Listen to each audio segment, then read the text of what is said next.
ES Audio. I'm excited to everybody for this London series this year, County Cardinals. This is Home Run Derby X being held in Trafalgar Square, and it's where Major League Baseball is making a huge statement. They're taking over the center of the capital. They're bringing over huge names: the Boston Red Sox, the New York Yankees, the Chicago Cubs, the St. Louis Cardinals. It's a really big event. There's loads of people here. But is this the sort of thing that can ignite a fever that takes over the country? The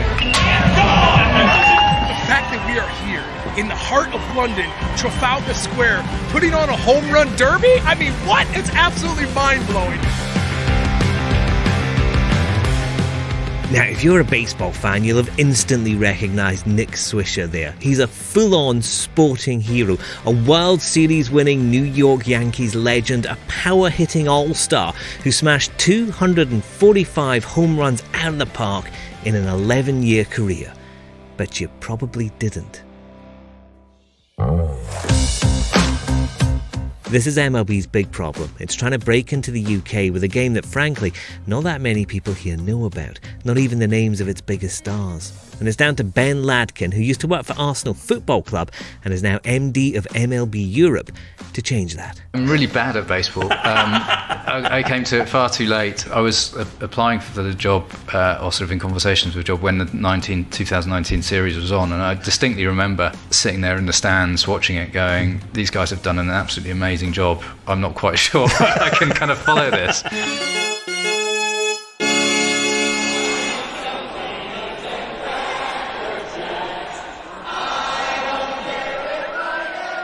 I'm David Marsden from the Evening Standard. This is unusual. Normally, we're talking about UK companies trying to break the US. This time, it's the other way around.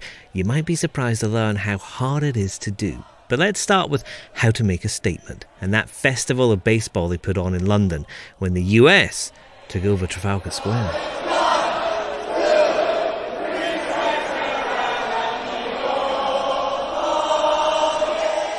We came into that with a couple of objectives. The main one being to just try and give people who hadn't experienced baseball a bit of a flavour of baseball. Yeah. So we had this amazing opportunity at London Stadium where all of our fans were coming and you can see the full game and have that full experience. But we need to be building up a fan base, and so what the Trafalgar Square event gave us the opportunity to do was give people a sort of taster of that. So we had all of the baseball food, all of the drink, entertainment. We had the games on, but then on the what we were able to do on the Friday night was also just create a sort of launch moment for the whole weekend with the Home Run Derby X, the cage competition with MLB legends taking part, where again we brought some of the fan community along there. We made it into that just sort of celebration of baseball, and that felt like it kicked the weekend off in an amazing way. There's a couple of things I thought were really interesting what you said there. The idea of, I guess, it's not just selling baseball itself, but the culture around it. You had the stadium food there, for example, lots of big music. It was very much a big American event in the heart of London, wasn't it? Is that what, I guess, is how you're using people to attract people to look at the sport? Yeah, absolutely. And I think baseball has a whole range of routes into it. So people become fans for lots of different reasons. And what we've spent quite a lot of time thinking about is what those routes are and how we can maximise those and also get people in. And I think the culture around the games is a fantastic way to do that. You do have that just amazing sort of amount of entertainment that goes with the game. You have all of that food, all of the sort of fashion, all of the sort of merch as well that gets people really excited and is a way into the sport. Ultimately, we do want people to start to follow the sport, to take it seriously, to watch games, to know who's won the World Series. But we need to find accessible routes into that. Yeah, the merch is an icon of baseball, isn't it? It's one of the things that people will recognise. There are plenty of people going around London right now who are wearing Yankees caps, Boston Red Sox baseball caps, who maybe have never seen a game of baseball in their lives. But is that something that you can kind of latch onto, an icon, and go, do you know there's a story behind this? Yeah, 100%. And we need to use all of those sort of opportunities that we have. So what we have with Major League Baseball is we have 30 teams that really represent a lot of these most sort of exciting cities in the States, with a whole raft of history and a whole sort of raft of culture that we can play off to just sort of get people interested in what's going on and get people sort of to start to follow the sport. But how do you make them do that journey then? So you've got someone who's maybe bought a baseball cap and then they've popped along to Trafalgar Square, that little event that was going on there. This is all really exciting. How do you then get them to go to a game? It's a difficult question, and it's one again that we spend a lot of our time talking about. That's like your entire job description. Yeah, exactly. If it was an easy one, we'd have done it.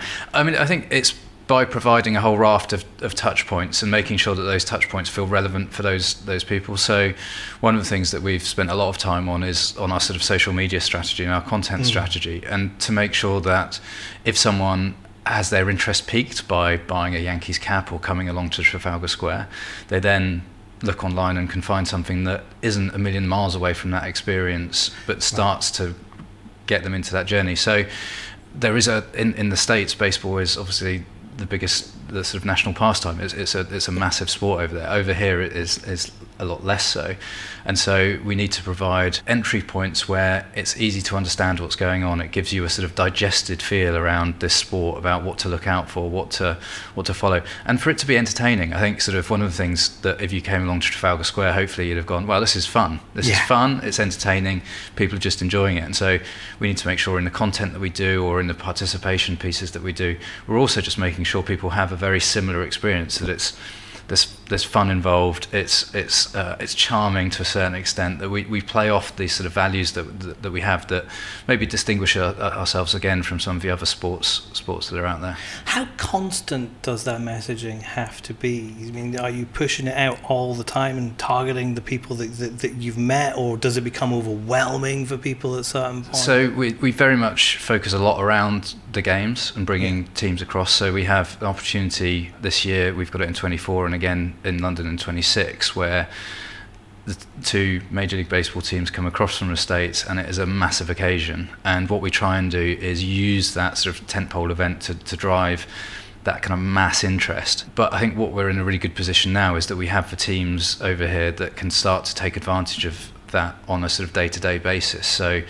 in terms of our content team, they're putting out content all of the time. We have kind of participation programs that run all summer. We'll be doing activations around postseason. We're working with our broadcasters, both BT Sport and BBC, around how we can really take the interest from each of the London series that creates that mass moment and build on it, so that we have the audience for the next time, but also sort of baseball fans sort of year round. Those broadcasters must be pretty key. I mean, were those easy conversations to have with the BBC and BT? Hey, here's baseball, put it on in Britain.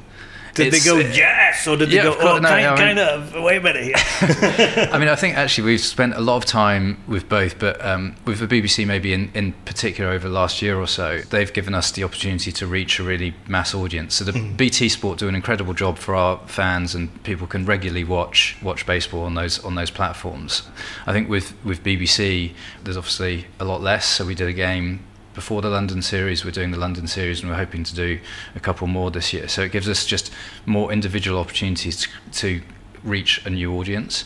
So actually what we've done is work with them on a kind of production and a presenting team, which gives people a really natural entry into the sport. So we had a guy called Felix White, who's involved in the Tailenders podcast, massive cricket fan, but also whilst he was out touring with his band, became a big baseball fan. And so actually we followed, he was able to do commentary on a Red Sox Yankees game last year with the BBC, and then did the games this year at the London series, working with Melanie Newman and Xavier Scruggs. And it's a really lovely, it almost felt like a podcast actually, some of that production, just because it was a conversation between two people who are absolute experts in the sports, but were welcoming Felix in, who was able to ask the questions that some of our audience were asking. So that's really key for us. I watched that game and I spotted that in the commentary. It was a way of introducing, because baseball, while essentially a simple game, has a huge amount of rules, doesn't it? It can get really complicated, so you need people to kind of hold the public's hands. It's okay. We can explain that. It's an amazingly rich sport in some ways, and that can scare people off. It can be. You can look at it and go, well, this is overly complicated. It's, as you say, it's not actually. It's a very simple game. You hit the ball as hard as you can. You run around the bases. But for someone who's getting into the sport, certainly, sort of, I know when I was growing up and sort of getting into various different sports, that ability to deep dive into stuff then becomes really appealing. So actually, we can have fans who sit there at 2 a.m. in the morning, watch their team, know all of the stats, have that real sort of in-depth passion about it. But also, you can have that fan who dips in, who comes in, who watches a bit of it, but just needs a little bit of help to understand some of those basic pieces, so that actually they're on that journey of becoming a fan. They can take that as deep as they want to. Yeah, I mean, when I've been to baseball games, I'm by no means any expert on a baseball game, but it's a very different atmosphere to something like a football match, because you can watch what's going on that pitch, and if you're an expert, every single second has some kind of strategic movement in it. You just watch those outfielders and go, okay, I know what they're going to be doing. But you can just kind of talk to your mate. And that's one of the things that sort of the nicest way to experience baseball is summer's afternoon with a good friend, sort of with some sport in front of you that sort of just makes that afternoon sort of go nicely. But I think you're absolutely right. Within that sport, you do have, it is an elite sport that's taking place. So you have these battles between the pitcher and the batter, where, I mean, the ball's being thrown at somewhere between 90 and 100 miles an hour. There's a huge amount of tactics. There's a huge amount of thought that's going into every moment. But as a fan, you can get as close to that or as far as you want, that you can kind of watch there, and then you get these great moments, sort of the home runs and the crucial outs and things, which do always have that great sporting moment. But it's sort of it's a lovely sport that can rustle along with some amazing moments, sort of tension as it builds up. Yeah, no matter what you're doing when you're watching a baseball match, if you're talking to your mate, if you're eating a hot dog, when you hear a baseball bat hit a baseball, you know that's a home run. It's a different kind of sound, isn't it? And then everybody turns, and it's and is it gonna go out? Is it gonna go foul? It could be really exciting, can't it? Oh, absolutely, and especially what we've seen this season with some of the slight rule changes as well, is just trying to maximise the amount of sort of on-field action as well. So sort of those double plays and the sort of infield balls where it's not a home run, but actually it creates an amazing moment of a guy sliding into base trying to beat the throw that's coming in. You get those are amazing moments that we want to show sort of in our content. We'll hero and trying to build up and just make sure, sort of educate those fans as they come in, that this is what you're looking for. This is the bit that really gets you off your seat. Yeah, those rule changes in the US. I mean, baseball is massive. It is the national pastime, but there are people who think that it's struggling to gain audiences. So there have been rule changes to speed up the game, to bring people back to the game. I mean, if something's not in trouble but struggling a bit in the States, is it the right time to sell it to the UK? Well, actually, I mean, I think there's a real momentum at the moment with baseball in the States with these changes, and the sort of the fact that we are increasing the on-field action, the fact that we're bringing some of those game times just down a bit. And actually what those rules are doing is not making it a very different sport. It's actually taking it back a little bit to how it was played a few years ago, where the game times were quicker, where people did get this stuff. So it's really just sort of tweaks that are making sure that games that start at a certain point also finish at a certain point, so your kids can watch them and stuff like that. It becomes a lot more accessible. So I think actually it feels like we're in a really good moment in this country for baseball, in that we had those slight tweaks to the rules and the sort of that momentum coming into the season.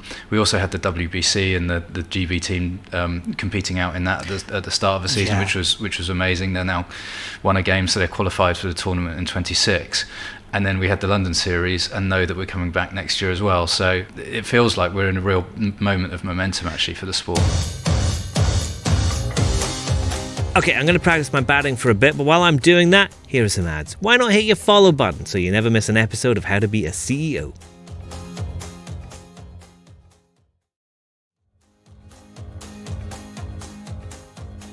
So the sheer number of games that take place in a baseball season, because I mean these teams are playing almost every night.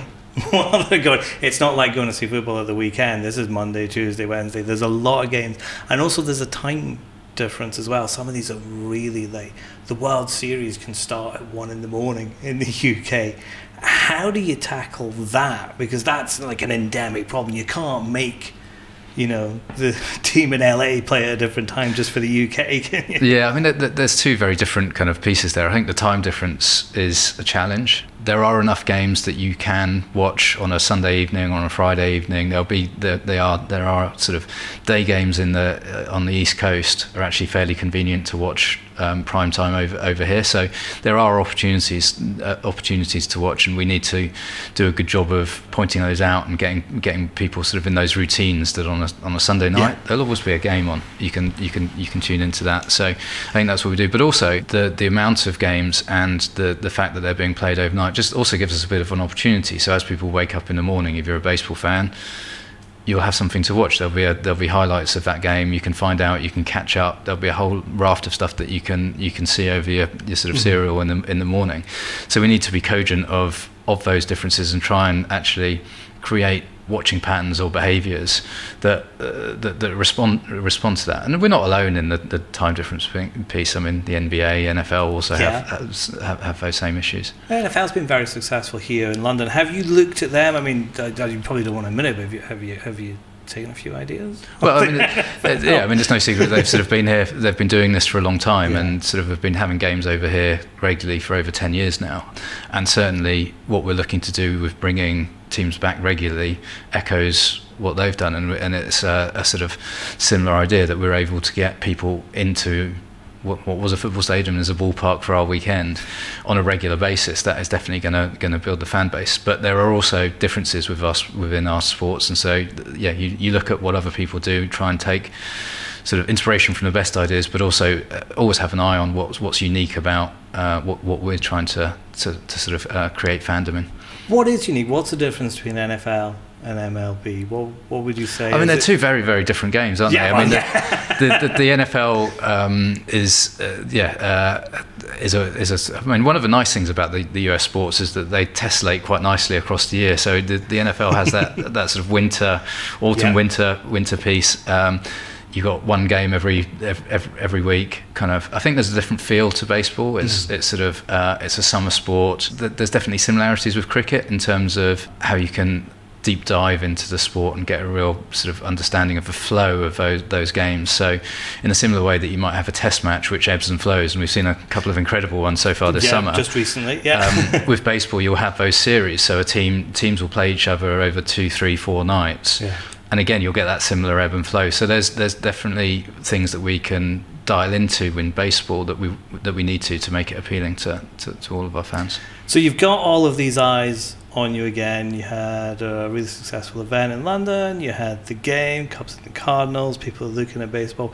But you had this before, back in 2019 when you first started, and then of course the pandemic hit. Did that stop everything? Did that bring everything to a sudden close for MLB? It was certainly a challenge over here. So we had the Cubs and the Cardinals ready to come across in 2020, and had to cancel that, which was a massive shame, and did stop that momentum. You can't kind of deny that. Looking on the positive side, what it enabled us to do was to take a step back, but also take some time to build up those other elements that we needed to really take advantage of those series. So I talk about the content that we do and sort of the participation programs that we do. We now have those embedded in everything. So as this series finished, we have a content team here that are taking full advantage of that, are driving forward so that the new eyeballs that we've got in the sport we're able to sort of develop. We've got First Pitch, which is our sort of primary school participation program, is now in its third year. We had a festival on Hopkins Field near Stratford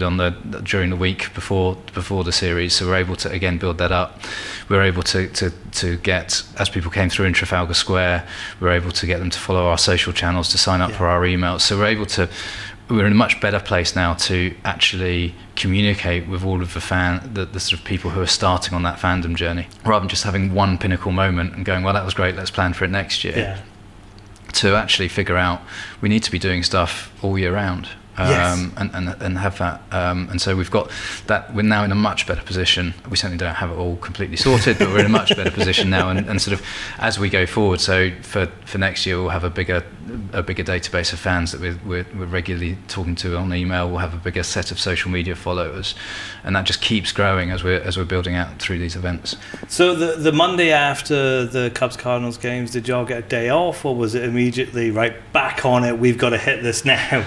It would have been lovely to have a day off, but no, we were sort of sorting stuff out. I mean, for example, our content team were deep in kind of highlights and clips, trying to do that. We were posting about next year. So what we wanted, everyone came away from the weekend massively excited about baseball, both the existing fan community and the new people getting into the sport.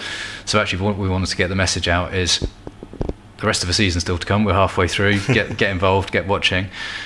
The Mets and the Phillies are coming across next year. That's just going to be an incredible game. They're two brilliant teams who should, again, a really deep rivalry on that one. So that one's going to be really good fun. So sign up now. Make sure you experience this next year. Good cheesesteaks too for the Phillies. Very good. Yeah, we'll have some good food partnerships with the Phillies in particular. So it was very much just sort of take a quick deep breath and then make sure that we're building on what we've just achieved.